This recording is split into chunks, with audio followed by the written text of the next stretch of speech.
Bonjour à tous et bienvenue sur la Friendzone pour le test du Samsung Galaxy Camera. Alors pour ceux qui ne le connaissent pas encore, c'est un appareil un peu hybride qui a été présenté récemment par Samsung et qui s'impose comme un appareil photo numérique fonctionnant sous Android et pouvant en plus recevoir une carte SIM afin de disposer d'une connexion 3G, ce qui est assez pratique lorsqu'on veut shooter, immortaliser un événement et le balancer ensuite très rapidement sur Instagram, Twitter ou Facebook. Au niveau de la boîte, eh bien, l'accent est mis évidemment sur le côté appareil photo. On retrouve le nom du constructeur, la référence du produit, un résumé, donc on sait qu'il s'agit d'un capteur de 16 mégapixels, avec un zoom optique en 21 fois. Ensuite, si on retourne la boîte, nous avons d'autres informations. Donc on sait que le Galaxy Camera est compatible HSPA+, qu'il intègre également une puce Wi-Fi, un processeur quad-core cadencé à 1,4 Go. On nous rappelle qu'il intègre un capteur de 16 mégapixels. Et puis on a aussi un écran HD super clair LCD de 4 pouces 8, ce qui risque d'être assez sympathique, le tout sous Jelly Bean. On va évidemment ouvrir la boîte parce que c'est ce qu'il y a de plus intéressant. Donc déjà nous avons l'appareil que je vais laisser de côté pour l'instant. Voilà, on va se concentrer sur le contenu de la boîte.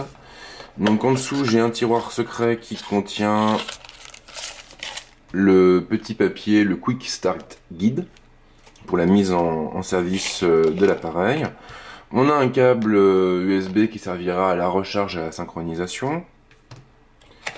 On a une lanière qui nous permettra de garder le Galaxy Camera bien accroché au poignet. Et puis c'est tout. Apparemment on n'a pas de chargeur, donc ça c'est un petit peu étrange. C'est assez étonnant puisque Samsung généralement embarque toujours un chargeur dans ses boîtes.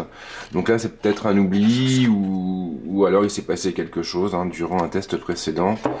Je n'en sais rien, j'essaierai de me pencher sur la question. Donc je laisse la boîte de côté et on va tout de suite repartir sur l'appareil. Alors déjà on est vraiment sur un format type APN compact. On a l'objectif qui ressort, qui est assez imposant. On a ici un renfoncement qui nous assurera une bonne préhension. Donc c'est vrai que c'est pas un renfoncement qui est très marqué. Si vous avez des grandes mains, à mon avis, ce sera pas super confortable. Au niveau de l'épaisseur, on est sur quelque chose qui est quand même assez épais, donc on peut toujours le glisser dans notre poche. Mais bon, voilà, on est quand même sur un format qui est bien plus imposant qu'un iPhone 5, un Galaxy S3 ou même un Galaxy Note. Du moins en termes d'épaisseur, évidemment, parce que le Galaxy Note embarque un écran un petit peu plus grand, il faut bien l'avouer. Sinon, sur la tranche inférieure, nous avons déjà un pas de vis qui nous permettra de fixer le Galaxy Camera sur un trépied.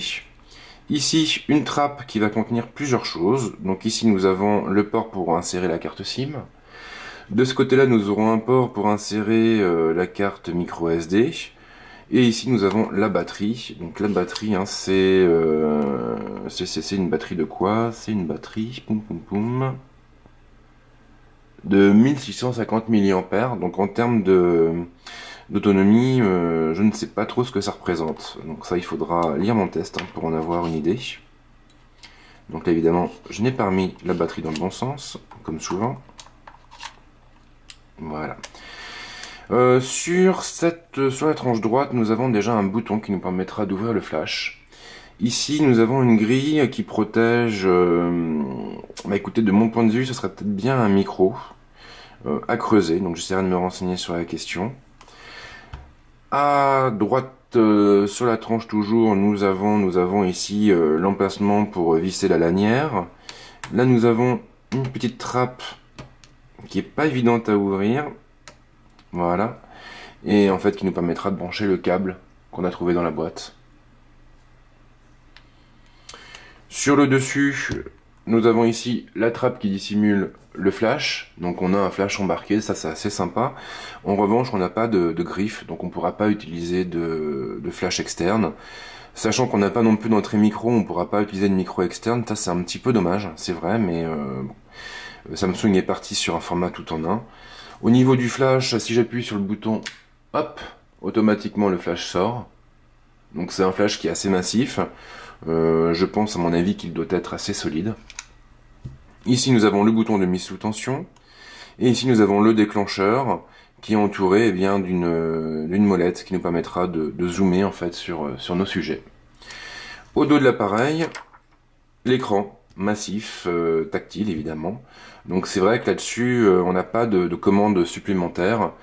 On part vraiment sur un appareil qui joue la carte du full tactile. Donc ça plaira, ça déplaira, ça dépend évidemment de votre utilisation. C'est vrai que si vous êtes habitué à un réflexe ou même à un hybride un peu évolué, bon, ça vous fera tout bizarre hein, d'avoir juste un écran tactile. Maintenant, je pense que pour la plupart des gens, pour le grand public, c'est largement suffisant. Donc voilà pour cette présentation globale du Galaxy Camera. Dans mon autre vidéo, eh bien, on verra un petit peu comment ça se passe au démarrage.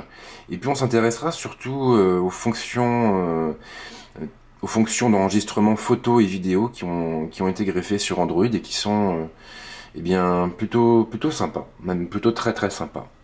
Donc voilà pour cette petite vidéo de présentation du Galaxy Camera. Si vous avez des questions, évidemment, les commentaires sont là pour ça. Voilà, bah écoutez, je vous dis à très vite sur la Fredzone. Ciao!